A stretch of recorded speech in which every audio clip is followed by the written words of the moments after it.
now for Russ. Russ is a business intelligence analyst from Interworks, a BI consulting firm that specializes in Tableau training and implementation. Russ graduated from BYU in 2007 with a degree in political science. After working for a time as a sports reporter and internet marketer, he returned to BYU to earn his MBA degree in 2014. For the past year, Russ has traveled the country delivering Tableau training courses and consulting with clients on their implementations of Tableau software. Russ is from Delta, Utah. He currently lives in Stillwater, Oklahoma, with his wife, Candace, a professor of animal reproduction at Oklahoma State University, so they're a smart couple, and his 5-month-old son, Gabriel. So now if you can give a hand for Russ.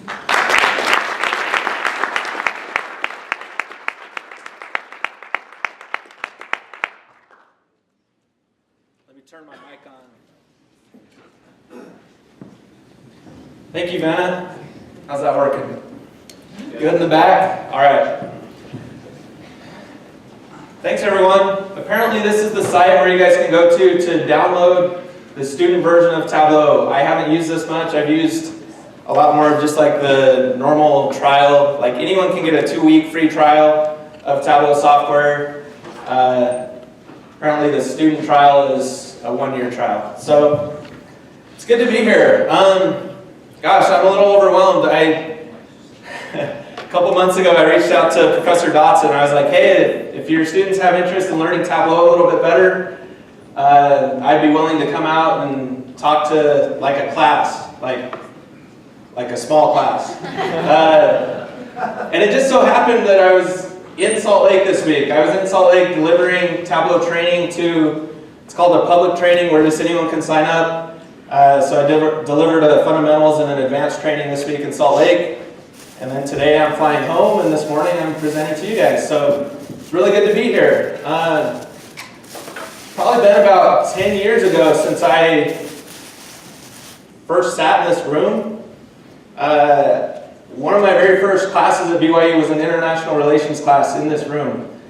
It's probably been about 2 years, probably right around exactly 2 years, when I sat in this room and heard Josh James from Domo talk about Domo, and that was kind of one of the things that got me interested in business intelligence and analytics. I was already interested, but it kind of got me to apply at Domo. I worked at Domo, did my internship between my first and second year of the MBA program at Domo, continued working thereafter, and then I decided to move on. While I was at Domo, there's something called the Magic Quadrant that Gartner puts out for business intelligence software platforms. And there was this company in the upper right that was dominating the industry called Tableau. And I was like, oh, what is this Tableau? We studied a little bit during the MBA program in Professor Dotson's class. I was like, man, this is way harder to use than Domo. Just because I wasn't used to using it. It's just one of those things, just like anything else, the more that you use it, the better you're going to get at it.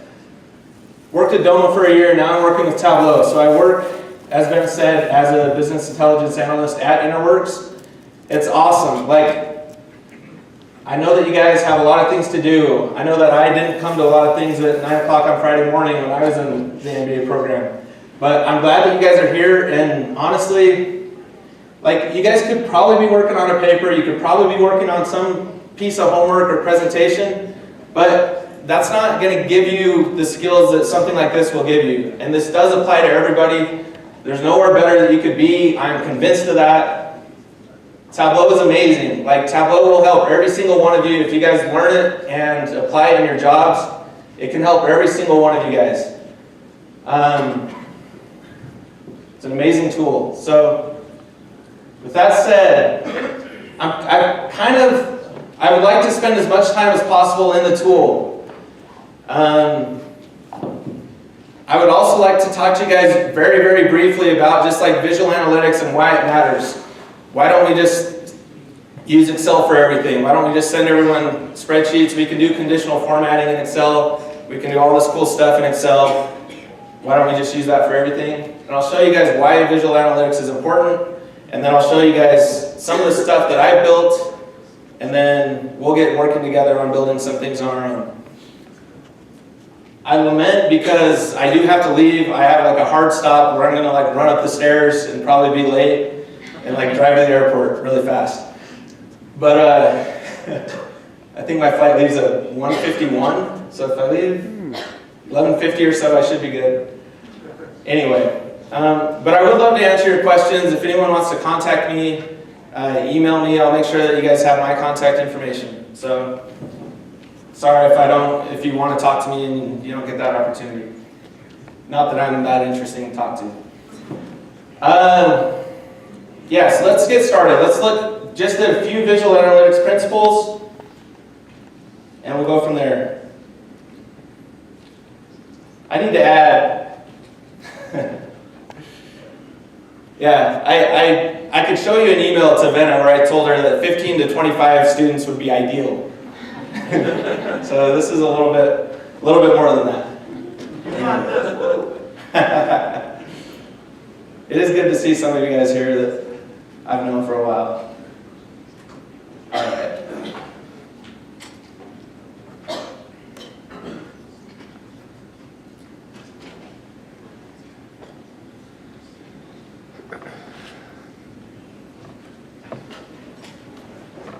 All right. As I mentioned, I work for Interworks. Interworks is a business intelligence consulting company. We were Tableau's very first partner that they partnered up with. For a while, we were doing like the majority of Tableau's ProServe professional services before they got their own professional services, and we still do some of Tableau's largest clients. We have 5 or 6 consultants on site at those huge companies all the time, year after year. They'll finish one product in one branch of the company, and then they'll move on to another piece of the company that sees that awesome stuff that they built for the other branch, and everyone's like, oh, we want that, we want that. It is like a hugely in-demand thing. We hardly have any salespeople. We have about 80 BI consultants.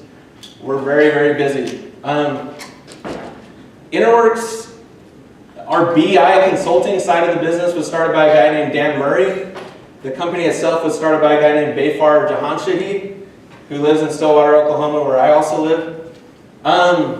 The BI side of the business, Dan Murray, he wrote the book called Tableau Your Data. He recently gave a talk up in Salt Lake where there were several hundred people. He goes around the country speaking about Tableau on behalf of Tableau, but he works with Interworks. If that helps to clarify the relationship a little bit. We have many Tableau trainers, so when you buy a Tableau training, oftentimes it's delivered by Interworks. So that's how our two companies are related. Moving on. Visual analytics. Why does it matter? Why does it matter how we present the data that people are going to see? Tableau is the best visual analytics software out there. I'm convinced of that. But why does it matter? Let's look at a few things. I think I'm too far away for my... Go, mouse. All right. All right, why data visualization? There are 2 primary things. One is with data visualization, you can fit a ton of data into a small amount of space. So the potential for high information density is number 1. Number 2 is because of the rapid extraction of insight, because you can see something as well. It's not like reading a book. When you open up a book or open up a spreadsheet in Excel, there's nothing that typically jumps out at you unless you have some sort of formatting or coloring. Or if you open a book that has a picture in it, you're naturally going to look at the picture. That's why visual analytics matters. So it's due to the rapid extraction of data due to parallel processing. So immediately when we look at an image, we try to understand, we try to gain meaning from that image. What does pre-attentive processing mean? It's the unconscious accumulation of information from the environment. All available information is pre-attentively processed. Then the brain filters and processes what is important. So, if we look at a dashboard, for example, our eyes are naturally going to try and understand what's going on there. Where are we going to look first? Where should the most important data go? It should go in the upper left. When we open up a book, we naturally look to the upper left. So that's where the important information goes. And then we kind of drill down, kind of move along top to bottom, left to right, and then we might want to put the more granular pieces of data in the bottom right of a dashboard. Pre-attentive processing. To show this a little bit better, And I don't know how well our projector is going to allow us to do this, but let's play a little game. I'll give you guys a minute to play a game called Count the Nines. So count up all the nines. Let me know when you have an answer. Oh, I see one. At least one. 7. 7's one answer, okay. Nice try. It's 4. 4, 8. We're up to 9. We're getting closer. All right, but if we change something as simple as the coloring of this, does that make it a little bit easier? Maybe not in the back, but... Makes them jump down. 10. So just doing something as simple as changing the color on that, we can easily tell what's going on. Same thing with visual analytics. We change little things, we manipulate little things to make one thing pop out, to maybe diminish another thing, and then we tell the story to our users. At the end of the day, it is about storytelling.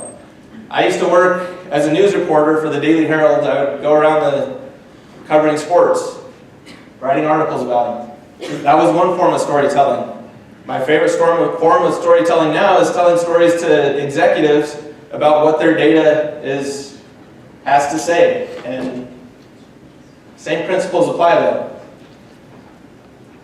Visual analytics exploits our visual perception abilities in order to amplify our understanding or cognition. All right, what are the pre-attentive visual attributes? What are the things that we naturally look at, that we glean meaning from? We've got length, width, orientation, size, color, hue. We can identify all those things. What are the most important things for us to look at when it comes to processing data? Position is number 1. Top left position is going to tell us our most important piece of data, or at least our most visually appealing. It's going to be what we look at first. And then color, then size, then shape is less important than the other things. Another thing to keep in mind with visual analytics is if we are reading it through an Excel spreadsheet or a book, we can only understand so many things at one time. We can only process 5 or 6. If you're really smart like Nick, you can probably process 8 or 9 pieces of information like at one time. Our working memory can only hold so much. The human brain can only actively hold 5 or 6 things. If we're building stuff, if we're building a pie chart, hopefully you're not building pie charts. If you learn nothing else, don't use pie charts. They're terrible visualizations. But imagine we have a pie chart that has like 25 different colors. Are we going to memorize what each of those colors means and be able to understand and gain insight from that coloring of that pie chart? We're not. We're not even going to come close. All right. That's what working memory means. Human brain can only hold 5 or 6 things at a time. To display this, as an example, try to do the math problem 34 times 72.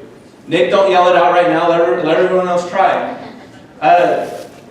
If I gave you guys a piece of paper, something to visualize this problem with, you guys would have a relatively easy time coming up with an answer. If I told you to do it in your head, it would be much harder because you don't have the visual cues, you don't have the visual helps, which is the point of visual analytics. When I've tried to do this, even if I write it in the air in front of me, even something as simple as that helps me to get the answer right. I just write it out and kind of my mind visualizes what I wrote, and that helps me to get the answer. Does anyone have it? 7. 7? Nope. I think it's 2448. I don't remember. All right. We need to have integrity when we're presenting data as well. These are 2 visualizations of the 2008 presidential election. John McCain is red, Barack Obama is blue. Who won the election? Barack Obama. Obama. Who does it look like won here? McCain. That map is like 80% red. It looks like McCain dominated, but all he did was, it's colored by county. All he did was win a bunch of little tiny counties when Obama dominated all the big counties. So the map on the right is a better way to visualize this data. It's more accurate. It's got more integrity. That's what we're all about here at BYU.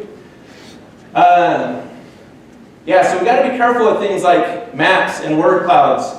Sizes Maybe if I'm looking at sales for Russia versus United Kingdom, maybe the size will disproportionately skew that data for me. I'm not saying that a filled map like the one on the left is always a bad idea. Just keep that in mind. Keep in mind the fact that we've got to consider these things when we are presenting data to do it with integrity. The one on the right, the bubbles are sized by population and it shows who won that county. It's a much better visualization. Here's another way that we can lie with data. This is an example of percentage of workers who took a week-long vacation between 1977 and 2014. The one on the left kind of shows us that the number went down to 0. We see the scale, but we kind of naturally understand that, like, whoa, that's a sharp decline. Whereas on the right, it's like, okay, it went down a little bit, no big deal, not that worried about this. Okay. I'll show you one more of these. If you're the sales manager and you're getting killed and you're about to get fired because your sales quotas are going down every year significantly, you might want to present it like this chart on the left. Give like a cumulative revenue number added on top of the previous year. Your boss might see that if you present it to them. It's like, oh, good work. You get a raise, got an upward trend. But then if someone shows them this other example, they're like, all right, why did you show us something like that? And that's actually what's telling us the story. Anyway, so moving on. So why Tableau? Why not Excel? First of all, they do different things. Excel is very important. Excel is an awesome spreadsheet tool. But if you guys have ever tried to build a dashboard in Excel, it takes forever. Then if you want to change anything, that takes forever. Gosh, can you imagine your boss, you presenting your dashboard to a boss and them asking you to make a small change? Tableau, it takes 2 seconds. Excel, it could take 2 days. For me, anyway. One reason is the ability to dashboard. Another reason why Tableau against Excel is the fact that Excel limits the amount of data that you can use. Tableau, you can connect to, I don't recommend it. Hopefully it'll still take a while, but you can connect to much more than 1 million rows of data. And it could actually be fast based on the speed of your database. So the ability to process a lot more data in Tableau is another reason why it's better. Both have their place. Excel's the spreadsheet tool. Tableau turns spreadsheets into self-service BI. Like you can load your spreadsheet into Tableau, build a visualization off of it by yourself. It's easy to use. Okay. You've got flexible charts with Tableau. It's easy to build dashboards with Tableau. You can deal with lots of data, real-time data exploration. So the ad hoc ability of Tableau is much greater than Excel. When I get a new data set, I just play with it for about an hour and I just like build a bunch of different charts and just try to see what those charts are telling me. Okay. So what are some of the benefits Tableau has? It's easy to use, ad hoc analysis, self-reporting, dynamic updates. It is secure. It's easy to share it with Tableau server. The cost, especially compared to companies like Domo, is substantially less. They've got a ton of momentum. I was bummed this week because I set aside some money in a TradeKing account. I had to wait for it to clear. I was going to buy some Tableau stock, and then their quarterly report came out. They crushed their quarterly earnings. Stock shot up. I was like, maybe I'll wait a little bit longer. But Tableau has a ton of momentum. Like, they're exploding. Every time I give a training to somebody too, it increases the adoption of Tableau. Like, somebody's going to win in this space, and right now it's Tableau, and every day the gap is getting kind of bigger because more and more people are learning how to use Tableau. I'm personally training more people how to use Tableau. So the adoption is becoming very big. If you guys are interested in a career in this industry, like we are hiring. If you want to hire us as consultants, we're hiring for that too. But it's a great place to be. This doesn't show up great, but if you look in the upper right, the y-axis of this chart is the average hourly earnings. Not that most of us are going to be getting paid by the hour, but the average hourly earnings, information industry is the top as far as hourly earnings. Wage growth is also number 2 behind leisure and hospitality, which has like the lowest hourly earnings. So if you look at that chart, there's a pretty obvious place to be and an obvious place where growth is trending, and that's towards information. A lot of people say that data is the new oil, and I believe that. Like, companies are starving for this data. They're starving for this ability to understand their data, and the more they expend their resources to understand this data, the more their profits increase, and that's a proven fact. So, all right, I'm going to stop. Well, I'll show you guys one other thing. Maybe. Let's look at this. So with Tableau, I'll be going through kind of step-by-step tutorials. I apologize, this is a big group. If you've never really used Tableau before, you might not fully keep up with us. That's okay, don't get frustrated. It is a hard tool to use, but try to understand what you're actually trying to do. Like the kid on the right, he's got his instructions there. But the key is that he's got his end in mind. He knows what he's trying to build, and that's a key with Tableau. We're not just using Tableau to build a bunch of chart types and then throw them up on our dashboard. We're using Tableau to answer questions and to reveal new questions to ourselves. So if we know what questions we're trying to answer, if we know what questions remain unanswered, and we're trying to build based on that, then we're probably going to have a lot more success in Tableau. So with that, I'm going to end with that. Hopefully, yeah, my monitor does this. Whenever I go into presentation meeting, it duplicates my display. Then I get to go back and change my display settings. And just bear with me 1 second.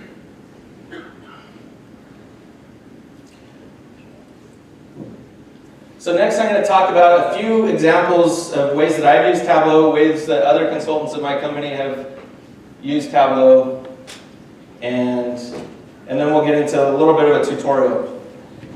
Hopefully, we have a little bit of time at the very end to answer a couple questions. I don't know, maybe there's something specific you want to learn to do in Tableau. Maybe you just have questions for me. Not promising that there's going to be time left for that.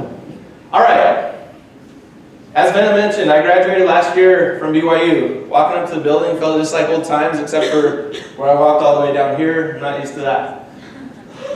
All right. So I visualized this in Tableau. Actually, let me show you first. So, nothing against Reed, but this is what our placement map looked like originally. We all filled out a Google Doc saying where we are, where we're working, what our role is. So we built a little pin map using Google Maps, and that's cool. I love maps. I love this type of data. It tells you some of the stuff that you would want to know. It tells you, okay, who's in each area. Some of the colors tell us what companies that people work for. But I was like, man, Tableau can do this so much better.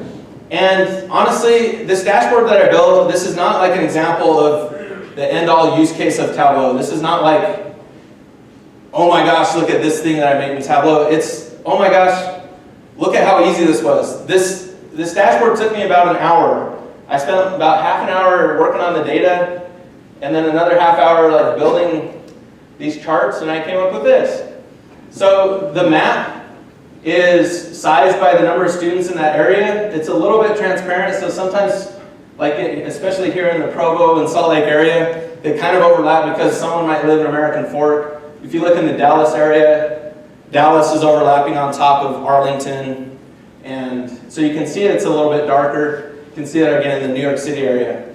I don't think this data, don't count these stats as completely accurate. I didn't go to Dick and Shauna or whoever has the placement stats to get the exact stats. This was just based off of what I saw in the data, so I threw this up.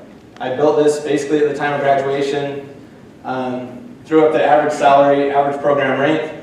But then the key with Tableau is just how easy it is to make it extremely interactive. If I want to drill down, if I want to learn more about a specific element of this chart, it's so easy to do. Say I'm going to the Northeast. Am I going to the Northeast? No, I'm going to, I forget where I'm going next. I think I'm going to New Jersey next, actually. So that's Northeast. So if I'm going to New Jersey and I'm like, okay, I want to hang out with some old classmates, who's living up there, I can select this area. So I'm going to hover over this area, and it's going to change this piece of my chart, this piece of my chart, and then it's going to give me details about the students that are there. I scrubbed this because it's on Tableau Public. I don't want everyone to like spam our excellent MBA grads with like job offers and stuff. Well, maybe they would want that, but anyway, I can select this area, and notice how my chart changes. Okay, my details are different. I see that a lot of these people live in New York City. Darren or Caleb or Elizabeth, they're all in New York City. We got a guy in Norwalk, Connecticut. I see their job functions. So a couple of them work for GE Capital, a couple for J&J, a couple for PwC. I see their job functions. Maybe financial analysts are a little bit more prevalent in that part of the country. I can click off of that part of the map or onto it. Okay, and maybe I'm going to the Bay Area. All right, here's the students that are in the Bay Area. Here's the companies that are hiring in the Bay Area. If I know that I want to go live there, I might want to target Intel, LinkedIn, and Symantec first. And then maybe I'm more likely to get a job as a marketing manager in the Bay Area. What if I'm a financial analyst and I want to know where I'm going to live after, where I'm most likely to live after I finish the MBA program? I can click on this financial analyst bar, and it will change my map. I lost my internet connection, but it'll change my map to show me where the financial analysts live. I can click off of that, or hit escape to clear all those filters. And maybe I want to see where the Intel employees live, the company that hired the most BYU MBAs. Let me change my map type to offline map, just because I lost my internet. All right, so I can click on any individual company and see where those employees are living. I can also filter by the MBA track that people were in. If I'm in marketing and want to see where people live from marketing, I can do that. So the key to this is not the fact that this is an amazing use of Tableau. It's the fact that, gosh, this was super easy to do.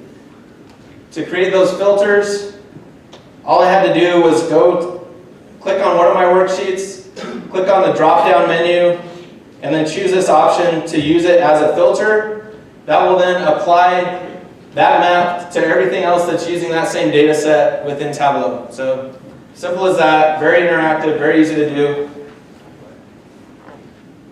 All right, moving on. Let me show you, here's one I built for BYU football. I was like, man, BYU football is going to travel a long ways this year. I would kind of want to look at what their schedule is going to be like, where they're going to be going, the helmets around Provo or home games, and then it shows you with the lines how far they're traveling to each of their opponents this year. I just threw up a static schedule. Sorry. You're fine. We gave you internet. Thank you. Thank you. All right. I also have the returning stats for 2013 players. I created another version of this that's dynamic that changes the little Taysom Hill part, but this one, I didn't have time to throw that onto this. But I can make this dynamic with a parameter where I've got this parameter called select statistical category. Maybe I want to look at who had the most tackles, and maybe I want to look at which players are returning and not returning, so I'm coloring by that. Instead of tackles, maybe I want to see who had the most interceptions in 2013. Alani Fua did, and Craig Bills, and they were returning for this last season. I can click on passing yards, Taysom Hill. Actually, Christian Stewart was one of the players that I covered the most as a sports reporter when he was in high school. I remember like posting on BYU message boards. I was like, they got to offer this kid. He's a stud.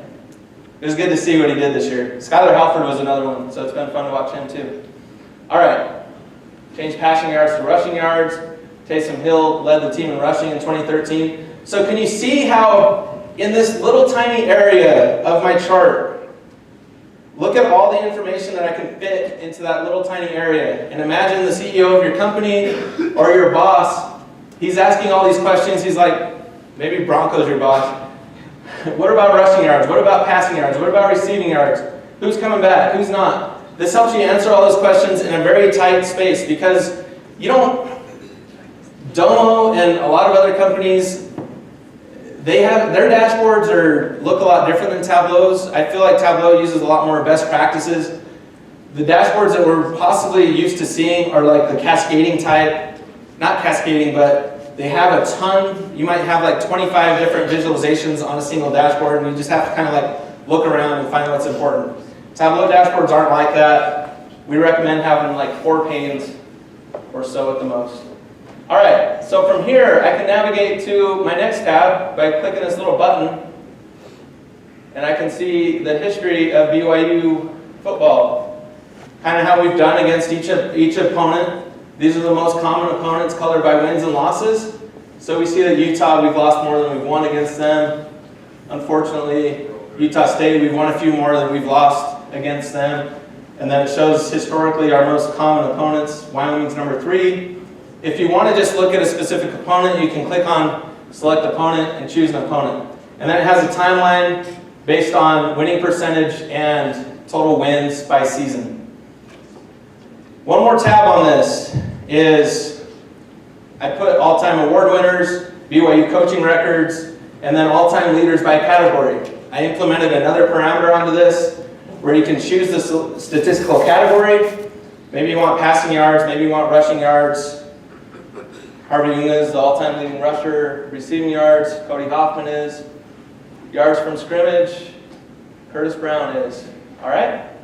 So I can make my visualization dynamic, I can color it, I can do whatever I want with it. The possibilities really are endless with Tableau visualizations. Let me show you one other.